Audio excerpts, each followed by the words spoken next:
So thanks everyone for joining us today on the final day of the Urbanism Next conference. I want to welcome you all to our session, The Role of Street Design in the Recovery of Our Cities. My name is Debs Schrimmer, and I run Lyft's policy development and research for our micromobility division. And I'm going to be our MC today, but I'm joined here with some other really great esteemed panelists that I want to introduce. We have Warren Logan, who is the Policy Director of Mobility and Interagency Relations for the Mayor's Office in Oakland. We have Mike Lydon, a co-founder of the planning, design, and research advocacy firm Street Plans. And we have Joe Iacobucci, who is the new mobility practice leader and West Coast General Manager for Sam Schwartz Engineering. And we're going to be talking today about a project we worked on together called the Resilient Streets Initiative, and then have a longer conversation about how we see street design and the role of open streets and slow streets fitting into this longer trajectory of economic recovery in our cities. So with that, I just want to provide a little bit of context about this Resilient Streets initiative that Lyft started and kind of help orient you to some principles around how we were thinking about what a resilient street might be. For Lyft, we are the largest micromobility operator in the United States. We operate, in addition to rideshare, 9 bike share systems, and we also operate scooters in 7 markets. And with COVID-19, we saw this inflection point in cities where overnight transit ridership plummeted. And, while research later came out to disprove that transit was a vector for transmission and spreading of the virus, it was still really changing people's attitudes, how they wanted to get around. We saw anecdotal evidence of people purchasing COVID cars. We saw people working from home. And from our micromobility systems, we saw some really interesting changes in travel behaviors.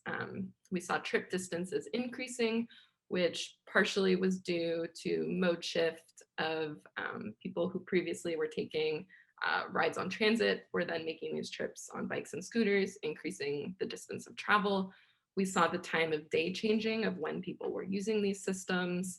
And we also just saw lots of new riders using bikes and scooters. And, this was due to a critical workforce program that we ran where we offered free memberships to essential workers to use our bike and scooter systems. They collectively took over 1 million trips to date, almost 1 million in 2020 alone. And this resulted in record female ridership of our micromobility systems. And many of these riders, about 80% of the critical workers, were brand new to micromobility. So it was really changing who was using these systems, people's level of comfort and feelings of safety being on these devices on streets for the first time. And we just really knew that street design and safety was really going to impact people's decisions long-term to continue using these modes of transport. And so what we wanted to do was help bring in some technical experts, firms like Sam Schwartz and Street Plans. We wanted to create a bottoms-up approach by working with community groups. And then we wanted to bring in local departments of transportation who actually have to make the tough decisions and build the political support to create these changes on the streets. And we wanted to build this group to really reimagine what streets might look like as we emerge from COVID and our cities, are on this path to economic recovery. And so thinking about the idea of what a resilient street might look like, we had some key priorities around how we thought about where we would want to focus our efforts. Equity was a really important guiding principle. We wanted to focus on identifying street corridors that were in places that hadn't previously been able to access resources for street improvements. We wanted to think about how could these street designs be adapting to longer term climate change horizons and other environmental factors. There was, of course, a big emphasis on creating redundancy in the transit system, giving people multiple options to be able to get around. And then there was this idea of resilience and adaptability, where we had short-term challenges around COVID and uh, changing demands for different modes of travel in the short term, but we wanted the streets to be able to adapt in the longer term and be able to evolve as people started moving again. And so with that, we created this problem statement. As cities reopen after COVID-19, there will be a combination of commuter responses, just as we discussed, increased potential for increased driving, potential for increased work from home, changing patterns around when people are commuting. And then where we were really curious was looking at the people that will take other sustainable modes. How do we continue to get people to take these modes? And we felt that street design would play a really important role in that. So we worked with the community groups around the country, departments of transportation, Sam Schwartz Engineering, and street plans to host community workshops to really gather feedback from community members about what they wanted to see. So here in Somerville, Massachusetts, where we operate the Blue Bike system, we worked with the Somerville Bicycle Safety Group and others to reimagine Highland Avenue. In Minneapolis, we worked with Our Streets Minneapolis to imagine, what might happen if we took out lanes of travel to help create space for bike and scooter riders, to provide increased pedestrian access, better loading for buses. In Chicago, we looked at opportunities for placemaking with public art. You'll notice this mural here has a mural of a famous African-American cyclist, Major Taylor. This was created in response to the community's sense of pride of this part of Chicago actually being near the site of the original Schwinn bicycle factory, and wanting to create a sense of ownership of that part of the city's history. We also, again, looked at if we could make vehicular changes like restricting access and turning to create safer space for cyclists and pedestrians and scooter riders, what might that open up in terms of possibilities? In Washington, D.C., we worked with DDOT and the Washington area bicycle advocates to reimagine what Ward 8 in Washington, D.C. might look like.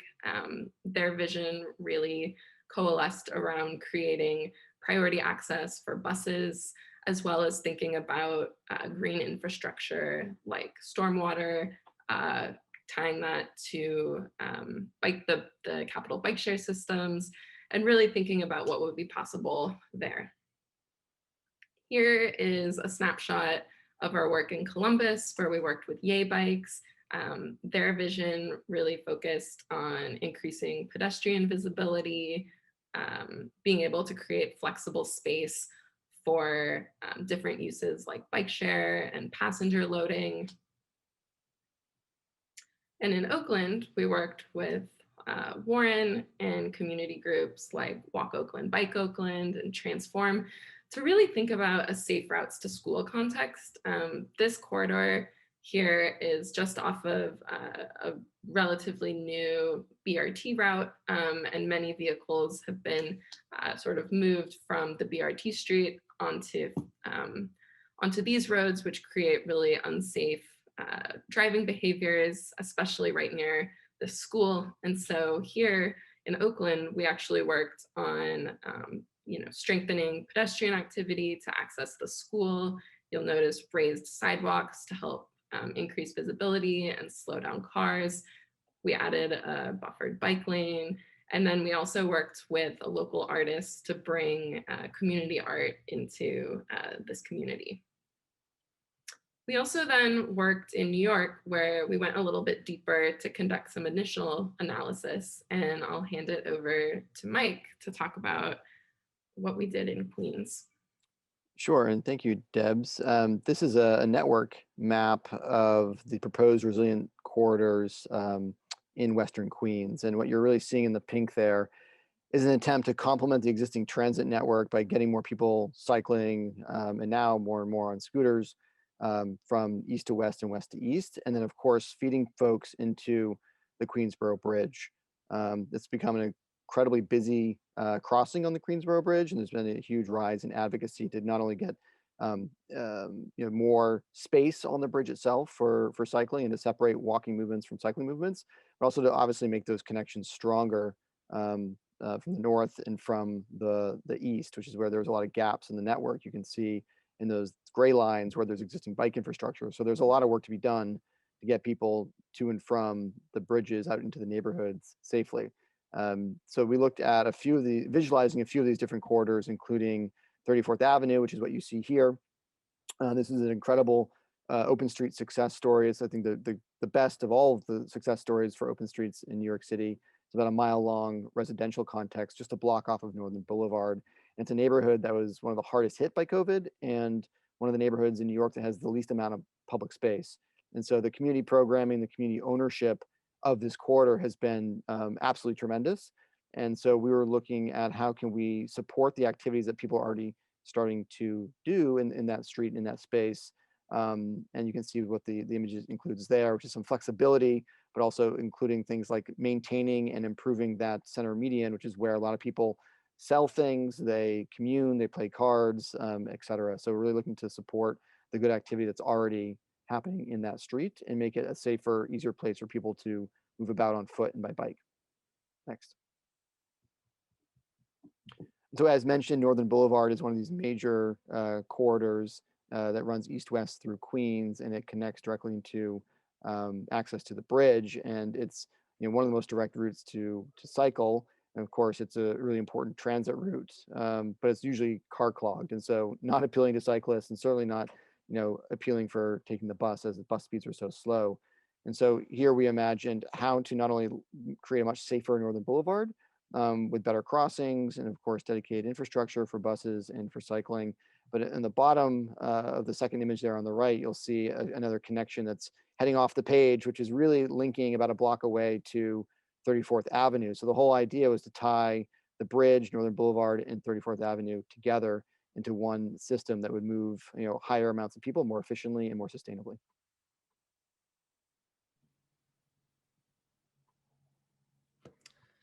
Great. And so, we assisted with a project with Lyft to basically make the case, and looking at how potential mode shift will change and then what to do about it. And so we basically created an issue statement where we identified based upon how many people are commuting today, and how many people used to commute on the subway, and about 4 bus routes that we looked at. And in New York City, in our study area, about 2 out of 3 people either commuted by subway, bus, or bike, or walking, so sustainable mode share.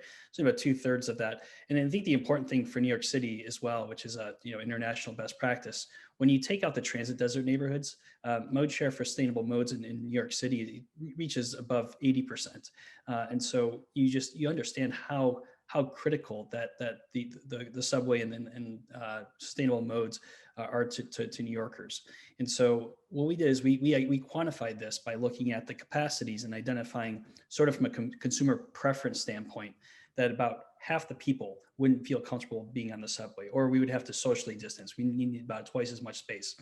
And for those of you who have experience with transit systems, that about 95% of all the subway cars and the buses are on the street at peak periods, and they really can't add more buses or more trains, in order to resolve the pandemic. And so we're left with sort of this interesting situation where we identify approximately in this corridor, especially, we looked at about a half-mile buffer on each corridor, and there's about 58,000 morning commuters that in Western and Central Queens, that as the city reopens, that if social distancing is still in place, that we're looking for another option.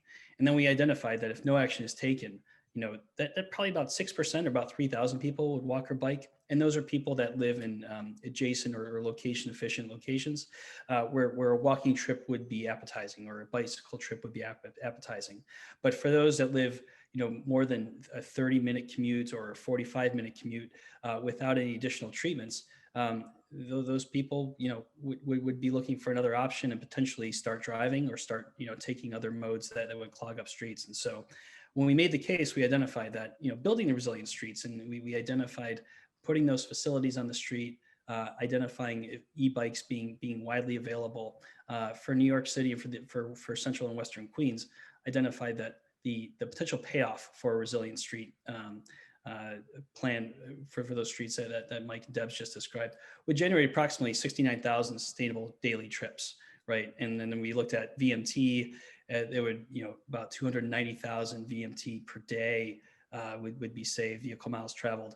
And then, on the sustainability side, we identified that, an annual basis, there would be about 31,000 metric tons of CO2 saved annually if they're going to take advantage of this idea of a resilient street and using that as a resiliency mode for travel as people are looking to commute back. If you go to the next slide, we also looked at this in a few different ways here. And so we wanted to identify what the impacts of this would be. And we identified that within this corridor, within a half mile on each side of these corridors that you saw on the map, there's roughly about 500,000 residents, 185,000 essential workers, which is a very high percentage of actually total workers when you look at this. And so in this corridor specifically. And then there's 111,000 zero car households. So, 1 in 5 of those households doesn't have access to a car or is self-selected to live into those transit-rich neighborhoods because they don't need a car. And then 78,000 low-income households that actually might not have the option. So if they can't get on the subway because of social distancing, or they don't feel comfortable in the subway, those people would be really left out to identify options that just aren't applicable for them. And so, anyways, building resilient streets in Central could generate provide safe facilities for 21,000 bike and 34,000 e-bike trips daily. And again, the e-bike was a big part of the strategy here. And then also 14,000 walk trips daily. And so those are people who live closer to their destination, that by the resilient streets and having upgraded facilities on those streets would feel much more comfortable walking beyond the people that would be naturally walking there, the 3,000 that we counted. If you go to the next slide, we looked at this geographically and looked at some of the advantages. And so as you could see here, that there's the corridors that were previously described there. And then you could also see the pockets of household income there. And especially as you get to the western portions of the corridor, in the people that will probably rely on the subway and the bus system the most, that's where your biggest issue as far as being the affordability of not taking the subway and probably still paying New York City rents, and then not being able to take advantage of the commute prices or the affordability of the sustainable modes. If you go to the next slide, we looked at this through another lens of income, household incomes below the poverty line and the percentage of those. There are definitely those pockets, as you can see here, everything in bright yellow or that faint yellow are areas of concern that we would identify that those people might not have other options and are really reliant upon the affordable commutes of walking, biking, and transit. And then the next slide here also looks at access to a vehicle. So you can see again in that western portion of the study area, a lot of those households lack access to a vehicle, or the zero car households. And then I think go to the next slide. I'll turn it back over to Mike, who's going to talk about some of the updates of commuting and sustainability in New York City.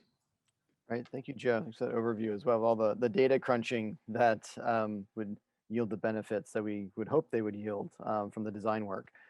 So, New York City has been such an interesting place to live and work over the last year. And we've seen so many tragedies. We've seen so many, recent hopeful successes to build back a more sustainable city.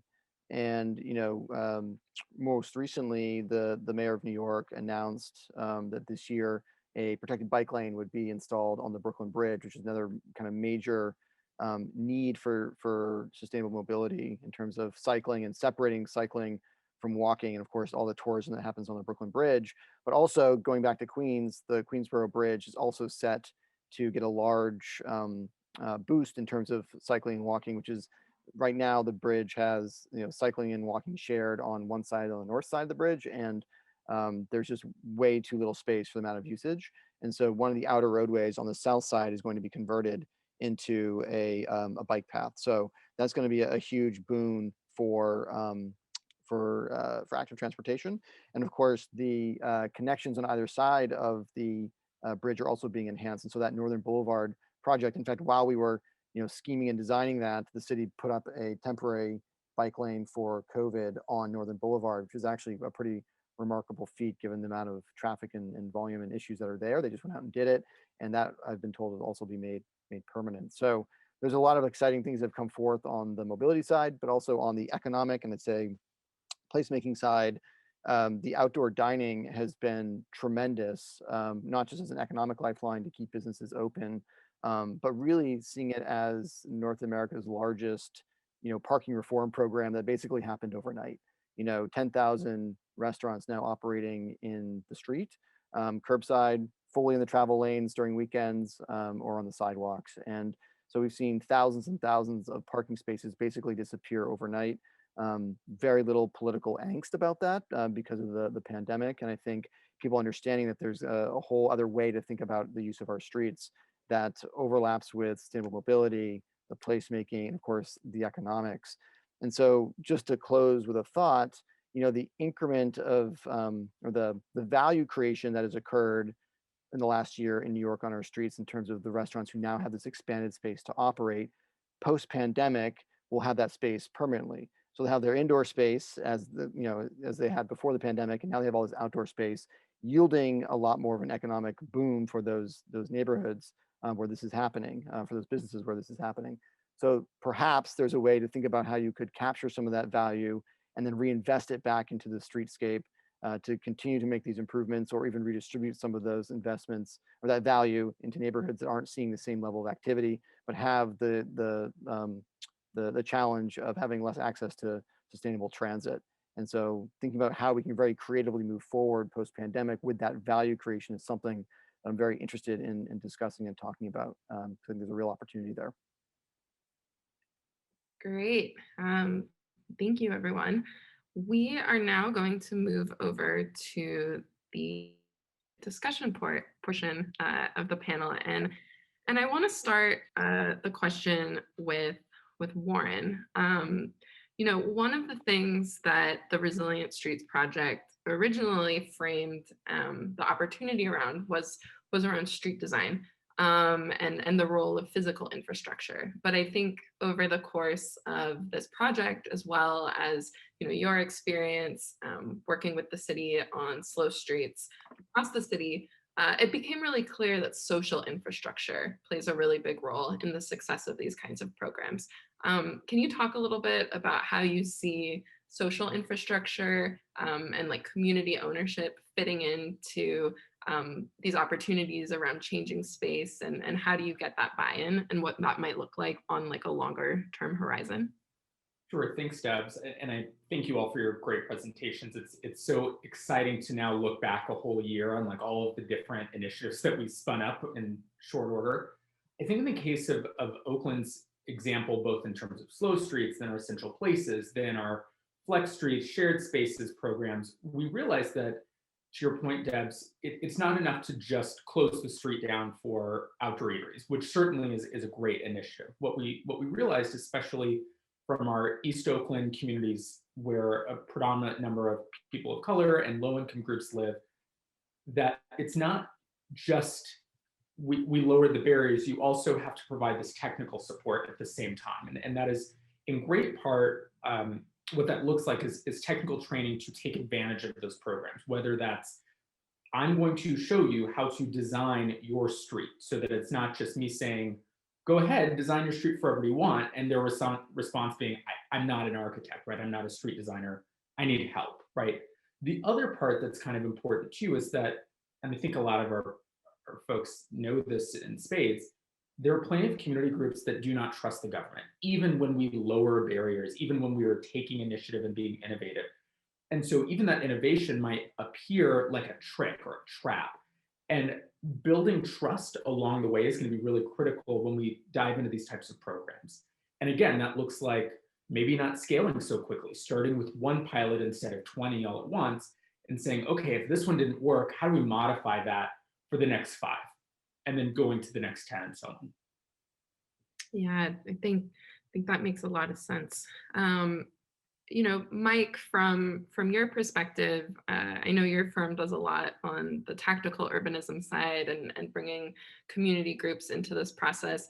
How do you see social infrastructure and building relationships at the community level? How does that contribute to the success of these projects, whether it's in like a temporary program, or what might that look like on a longer term horizon? That's a great question. I mean, I think for us, the most successful projects we've been engaged in are ones where we are working with the community groups from the very beginning to be a part of the project delivery. If we're knocking on people's doors, as we do, and convening people with walking tours and biking tours, and sure, and the time last year, outdoor meetings and things of that nature, we start to get to build that level of trust. I mean, we find it's really important for quick tactical projects to be on the ground and present as much as we can be, to be working with all the different types of groups that are engaged in these projects. And we can do all that, but that does not guarantee success, right? So I think there's a lot to be said about the communication and the capacity building and those aspects of the work, which are really kind of echo Warren's points, that to build that trust, you really got to think about not just the physical design piece, but that social trust building and the relationship building. And of course, I think following through. I think so often communities get engaged, and then planners go and do their plenary thing or their design thing, and they come back and there's like some maybe slight reference to what people said in the engagement that winds up in the infrastructure, but maybe it winds up being completely, for a lot of folks, unrelated. And so I think when people say we don't actually want that, you can't go and build something that people said they don't want at that moment necessarily. That can create a real moment of tension, and your trust is going to be completely gone, for a long while, if not forever. So it's really about listening. When you try something and that thing does not work, remove it, change, iterate, try something new, but keep the lines of communication going. And that's always where we can see the most success with projects, going from the very provisional or the temporary to the interim to the permanent. Yeah, Oh, sorry. oh, go for it. I was just going to jump on that, Mike. I want to highlight a point that you shared, which is that there's this gap between these conversations, right, that we have. You can engage all you want, which is great. But if you don't have a turnaround that's fast enough that says, see, look, I did the thing that you told me to do, then there's this institutional memory that either goes away, right? It just sort of evaporates, or you've got the community saying, I know what I said, and here you are coming back a year later and giving me this different answer. And I think that's what many of us learned. And Mike, I think you know this in spades with your group, that you commit to doing something almost literally tomorrow, right? And we did that with our places where on a Wednesday we'd meet, and that Friday we were turning out the thing that the community groups had asked us to do. And then we'd meet the next Wednesday and say, how did that go? Where should the next one be? Right. And that iterative process with a quick turnaround and responsiveness, critical. Yeah, and I think like on that topic of being able to iterate quickly and put something out there for the community to respond to, one of the things that we've really seen with COVID is the ability for government to move a lot faster than we ever thought was possible. And in many ways, it's creating this expectation that, okay, right now you're able to deliver at this speed. We expect that level of responsiveness moving forward. I think Warren, as a public servant on the panel, I think this creates some really interesting expectations for you about, how fast can you move? Is that something that you think? Yeah, I think I'd love to hear a little more on, what does that expectation look like and how do you sustain that? Yeah, I don't know if this pace is sustainable long term, because I'm exhausted, I'll be honest with all of you. And I don't know if you have to sustain this pace. I think when you look at it from like a logarithmic scale, for example, which is that you start with a very, very small project that you can turn around really quickly because the risk and reward are so small, right? Hey, Warren, will you go put up a temporary stop sign tomorrow in this one spot? That's something we can do tomorrow. I can't deliver, and by I mean like the city cannot deliver a multi-million-dollar capital improvement tomorrow. And I also recognize that our community-based organizations, our community in general, they know that.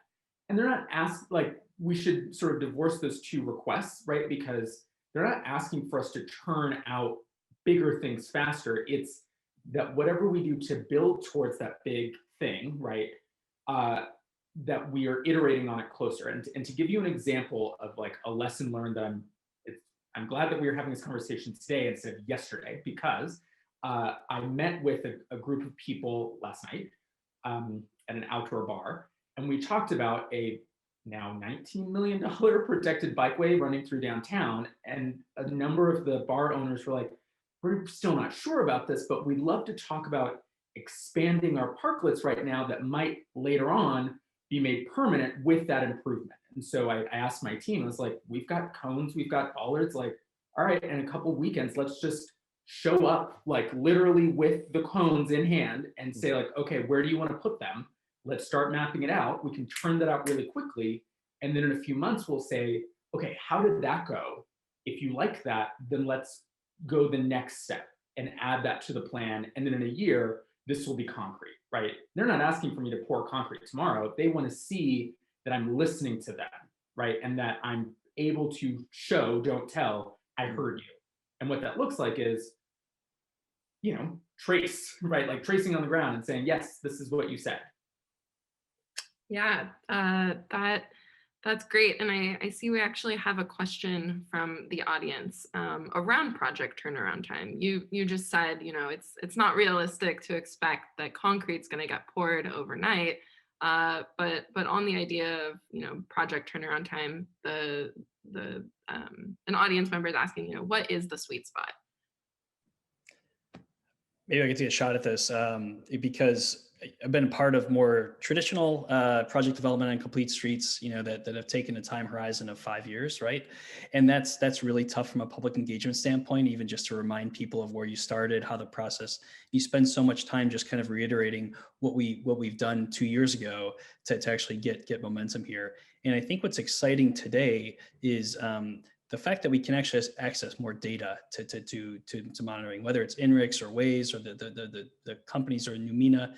A lot of companies are doing this on both the street level, but also on the aggregate level, so that you can actually test out a concept. So that being said, I think that there's going to be an appetite for faster, quick build projects. We're working right now actually with street plans on a project in Culver City, where we're actually doing a turnaround time of within a year of designing a complete street in their major downtown corridor on Washington and Culver Boulevards. And again, that's only really made possible today because we actually can provide those data sources. And so when we're convening with a community, we could say, basically, we don't know when traffic is going to return. Nobody knows that crystal ball yet. We don't know when the employees are going to come back on the streets here. But what we can tell you is that we can monitor that on a real-time basis using additional data sources. And so, and that actually is a more sophisticated way to identify the impact so that, when your 500 employees are returning to the office, we can actually monitor the data for the week 1 impacts. And then also as people understand their travel patterns a little bit better, the week 4, the week 5 impacts after travel patterns have settled down. And so that's really a key point of doing that. But I would say the sweet spot for me is I think within a year is about the time where the aptitude is still there. You don't have to refresh conversations. People just instinctively remember where we left off conversations. And so I would say that if 1 year, it sounds like a good earmark if we're going to sort of start with that as a place to start. I'd build on that just really quickly, and I think Joe's right. If you're thinking about delivery of something that is maybe not necessarily full curb and concrete and changing all the signal infrastructure and going through that process, if you're just doing the quick build piece, 6 to 12 months for sure. And I think when you think about the sweet spot, to Warren's point, if it's a demonstration of something, if it's primarily about engagement, about building trust, about getting feedback, that's something you can be able to do in a week, and maybe it's up for a week or it's up for a day or it's up for less than a month. That can be where you really like show that speed. And then the kind of data collection piece is like when you have something that's quick build in the ground, you then measure it from the point of inception for 6 months, a year after, right, to really understand those patterns. The challenge where this stuff falls apart sometimes for communities is in the gap between the quick build and the more permanent infrastructure. So you have to plan for that and think about the maintenance. You have to think about the performance, the ongoing data collection. You have to think about how you're going to manage adjustments as conditions will change, and they will continue changing for the next several years and beyond on the streets. And so as more communities get engaged, not just in the demonstration and the quick build, it's that piece between the quick build and the permanent, which is so critical. And we've seen that could be 5, 10, 15 years in cities. So, and that's not bad. Like some of the stuff that can be, as long as it's being maintained. I think that's bad. Yeah. What's that? I think that's bad. Like I don't. I think it adds a level of flexibility and programming options, and you can really see how the demographics change, how the street can change. And so, ideally, yeah, it goes from temporary to permanent in months, if not a couple of years. But if it happens to go 5 or 10 years, just be aware that you can be creative on how to make sure that impact that's positive is maintained and is conferred. Those benefits are conferred upon the community. Well, I'll step sideways from that, which is that I think government especially, and then I will extend to our consultants and whoever else, that we create pilot scenarios that are like too big to fail, right? Like the risk is so big that they take so long to build because we set out the goal too wide, right? Mm-hmm. And that then by the time we put in that pilot, right, we have spent a lot of money and a lot of time and a lot of cultural capital trying to convince people of something. And it leaves very little room to test out something that might be more extreme, or even to allow for space where anybody can say, this isn't working, let's try something else.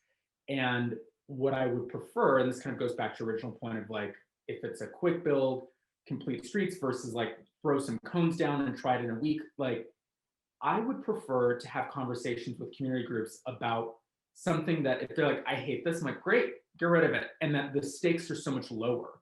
I don't think that we build trust with community groups by, and I'm not suggesting you're saying this, Mike, I think I do this, which is that we gaslight people into believing like, no, it's fine, everything's fine. And they're like, no, it's not. And if you could just tell us, if you admit that, I would trust you more than us looking at something and just like completely disagreeing on how it's going, right? I think that we gained a lot more trust, albeit broke some trust too, with slow streets in essential places by owning so early on, like, yeah, that was a misfire, let's try something else. And then people said, great, you own that and you tried something else and that worked. Like, and I hope that our complete streets process, right, and this gets to the question about timeline, allows for acknowledging mistakes and changing course quickly. And I think that, Warren, fundamentally is a very different way for government to be thinking about doing projects. And like, we can't underscore that enough. I used to work in the public sector before coming to Lyft, and now working for a tech company that kind of iterate, try something, monitor what's happening, and then make fixes in real time. That's just a very new muscle for the public sector to be flexing. And it's really interesting to see that coming into shape. On the note of kind of being able to iterate and make changes quickly, I think that there's an opportunity for mobility operators, for example, Lyft, to help play a role in getting out information as the streets are changing in real time. And one of the things that we did this past year in about 7 or 8 cities around the country where we operate micromobility was we actually worked with local DOTs that were putting out these slow streets or open streets, and we mapped them inside of the Lyft app. And when riders opened up the app to try to use City Bike or Bay Wheels, they could see, in addition to the bike lane, we called attention to these slow street programs, and you could see where these streets were having road closures and where there was increased access for cyclists and scooter riders. And I think that there's this digital infrastructure that we also want to think about in how do we use the service providers to help communicate these changes on the streets. I'm curious if anyone on the panel has kind of more to say about, what ways does technology fit into sharing information about changes in street design, or like what are the opportunities there? Maybe I'll start and I'll just say, I think there's an expectation, right? I mean, we obviously we live in a digital world where so much is on demand to us right now. And to basically have an aspect of our life that isn't that way isn't acceptable from a public perspective, right? And so so there's an anxiety around not having information. There's there's an impatience around not having that information, and I think that also builds a level of trust that if governments can't deliver on providing the information, whether it's a partnership or whatever, people don't really care as long as the information gets to them. So for instance, if United is telling me my flight is delayed, or LAX is telling me my flight is delayed, I don't care as long as I have the information for somebody. And if it's in two places, that's even better. And so let me just start that to say, like, I think that it's sort of gone from that kind of digital information is gone from like a nice to have to a must have in a very short time in our careers. And I think a lot of people sort of miss that because they forget about how quickly technology has evolved. And obviously it's only getting the snowballing to a bigger and bigger issue for us. Yeah, and Warren, I know in the city of Oakland, technology played a role in not only, sharing out the information once the slow street had been established, but you actually used a lot of digital channels to get feedback about where should the city be thinking about prioritizing slow streets. Can you walk us through that process? I can, and I'll thread from Joe's great point that when we first announced the slow streets program, there were like 74 miles that, to be clear, we are not there, we're like 30 miles. But what's funny was a number of neighborhoods said, we don't want you to do anything, we just want you to map our street as a slow street. And because some of their neighbors were saying, oh, no one is getting routed onto our street anymore, they're just staying on the main course. And I think one of the challenges that government and perhaps all of us are learning is like just how many platforms use the same like base mapping services of Google, Waze, you name it. And so if you start from that seed and say, these are the streets we want to keep sacred and safe for neighbors, it throws out the signal, Joe, to your point about like the DoorDash, the Lyfts, the Ubers, the whoever, to avoid those streets. And you start to see a reduction in non-desired modes, primarily cars, right, and trucks on those streets, even without physical infrastructure. And that was something that is kind of this hidden gem that we learned throughout the Slow Streets program, which brings me to your point, Debs, about the other mapping exercises that we did over the summer, which now almost a year ago, where we just asked people to draw on a map, where else would you like to see a slow street? And then comment on other people's slow streets. We received over 2,500 responses across the city for where streets should go. And the funny thing was, you would think, perhaps in this chaotic nature, that every street, everyone would want to have slow streets. And that's not true. There are actually very defined neighborhoods, I suppose unsurprisingly, where people said, like, this is a zone that people should be traveling around, but not through. Here's another zone. Don't come through here, go around.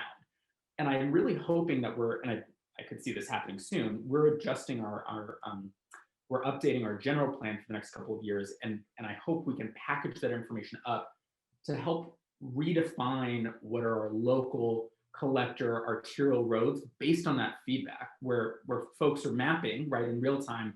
I understand this to be local streets. I understand this to be the major way to get from here to here. Because I will tell you, just to land this plane, that map is inconsistent with the city's designation for pretty much all of our streets. And we're going to have to address that both when we hopefully, kind of adopt the Slow Streets program, and then moving forward when we update our land use and transportation element. Thanks, Warren. I just want to make a call to the audience. If you have any questions, please feel free to put that in the Q&A. I know we've got about 15 minutes. Make sure if there's other questions, we can speak to that.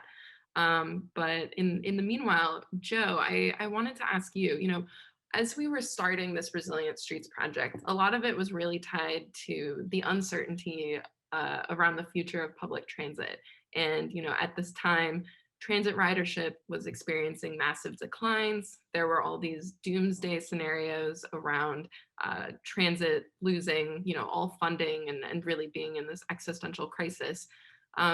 Of course, in the last week or so, with the passing of the $30 billion stimulus for public transit, that creates a little bit more certainty for transit in the future. But transit is, far from being out of the woods in kind of this precarious situation.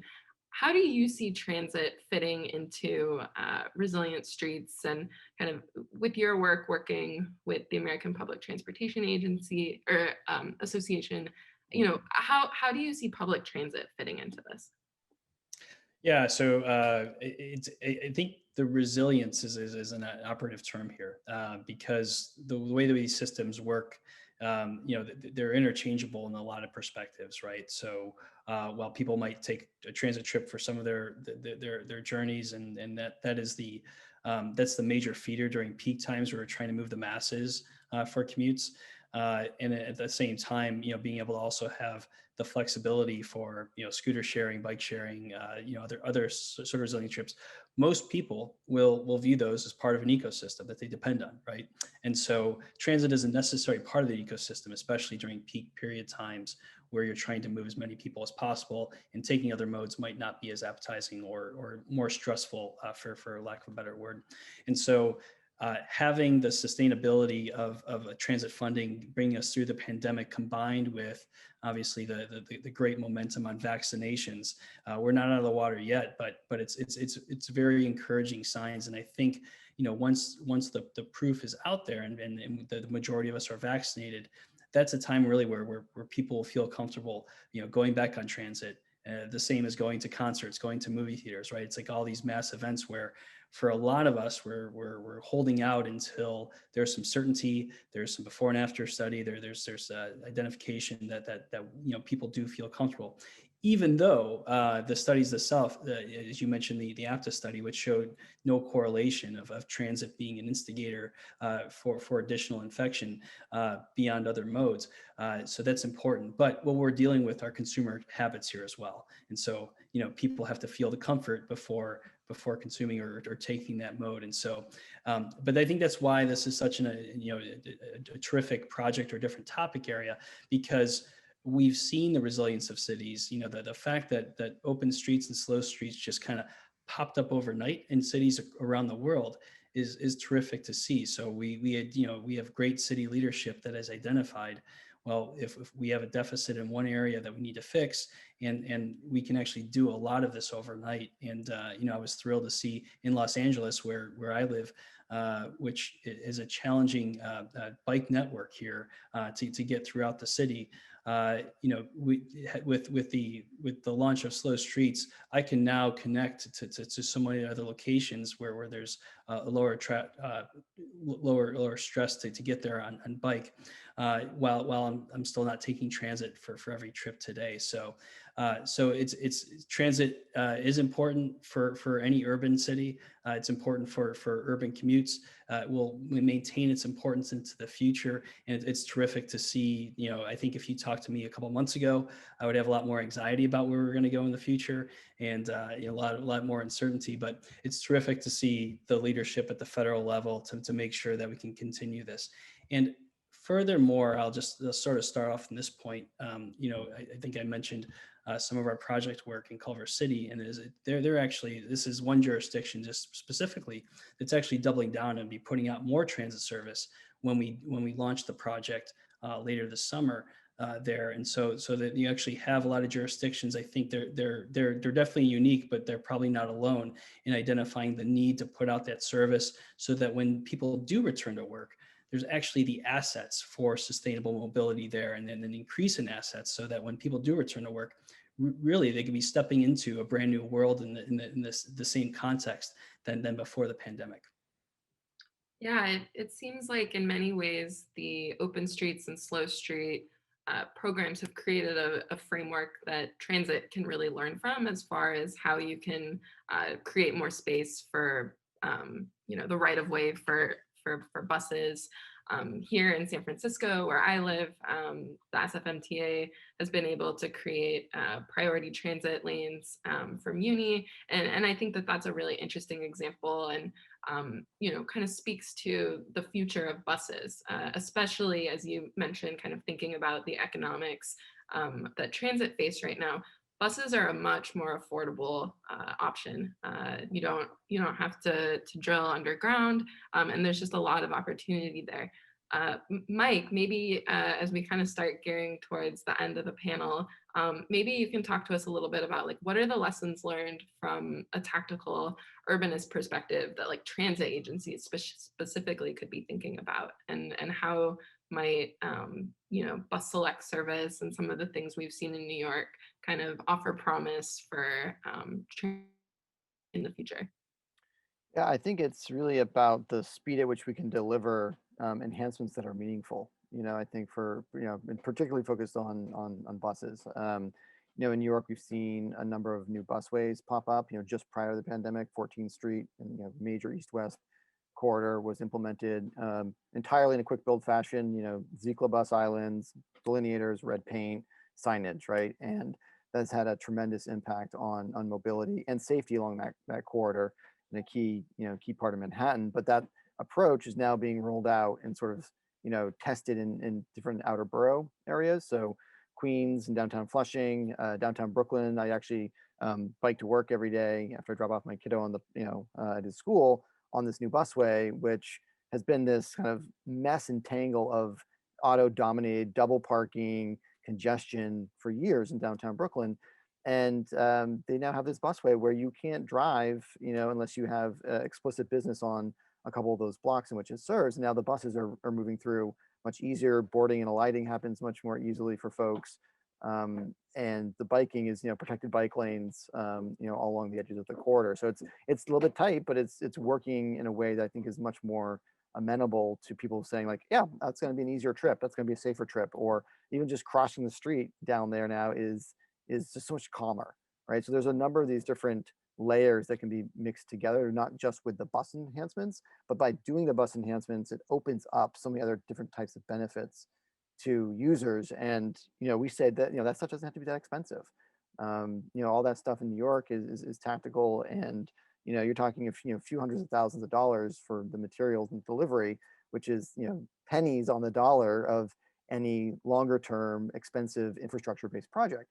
And then the benefit is, when you throw out the plastic bus islands, do they work well? Should they be wider? Do we think about moving to the far side, the near side? We can really kind of move things around in a more easier way, so that when you do the larger capital project, you've got a much stronger sense. You've got several years of hopefully feedback that you're working with in the data collection to kind of mind meld into a project that should be politically supported, better performing, and create a real lasting change to the street and the corridor which it serves. So I think the benefit is immense, and I'm really excited to see more and more cities taking this approach with bus transit. Thanks, Mike. And Warren, for the city of Oakland, the International Boulevard BRT project, many years in the making, opened up in the middle of the pandemic. What have you seen there? It's actually kind of funny to watch that project roll out in the middle of the pandemic, because it's highlighting that AC Transit and really BRT lanes, just as you said, Mike, can deliver people effectively. And I think one of the unfortunate aspects, which there's just only so much time in a year of a pandemic, is that we couldn't copy San Francisco or New York's model of rolling out other red carpet lanes throughout the city. There are a number of other locations that have the same bunching, carry just as, well, not quite as many, but many riders. And I really would love to see a scenario where, as we exit the pandemic, we are able to capture riders and then encourage more riders, to your point too, Joe, as they're coming back, so that we are building a more confident program. And I think this speaks just a little bit to governance. And back to your point, Debs, San Francisco didn't gain any new authority to put red carpet lanes down. Jeff Tumlin took a risk, right? Like, he asserted leadership and said, we're going to do this, with the blessing, of course, of the mayor. And that's the other part that I wish we had even more time to talk about, is that leadership and a little bit of risk is the other component to this. Many of the things that we did during the pandemic, we were able to do before. It's not like we needed a pandemic to allow us to rethink something that obviously wasn't working, right? So that's perhaps my lesson learned to all the listeners out there. Yeah, I think that's a really good and empowering point. We are approaching the end of our time together, and I wanted to close out the panel with a question for everyone, kind of on a hopeful and inspirational note. As I look at the four of us, we're all based in different cities. I am based in San Francisco. Warren is across the bay in Oakland. Mike is in New York, and Joe is in Los Angeles. And we've all been fortunate to be in cities that have undergone some form of another of a slow street or an open street program. And I just want to ask all of us to share, what is an example of like our favorite experience personally that we've had on a slow street or an open street. And it's kind of like shown what's possible when we use our space differently. Like, what are some of those kind of magical experiences that you've personally experienced in the last year through these programs? So while you put your thinking hats on, maybe I'll go first since I seeded the question. So for me, in San Francisco, I have really been able to enjoy the slow streets, in particular, the Page Street Slow Street, which runs across the city and has been really lovely. And my favorite slow street memory over the past year was some of the informal concerts that popped up along the Page Slow Street. There's a cellist that lives on the slow street, and he began bringing his cello out in the afternoon and playing from his porch. And folks from Golden Gate Park and the Panhandle and the Haight-Ashbury and Cole Valley neighborhoods just kind of all organically started to congregate there and watch him play the cello and just felt really like magical and beautiful. And that's something that I really loved and would love to see more of. What about the rest of the folks on the panel? I saw I didn't participate in this, but effectively a roller derby on one of our slow streets. And it was like a combination roller derby plus like disco fever setup. And it was just like magical, really good. It's like, we need more of that. Love it. Dancing. Joe, Mike?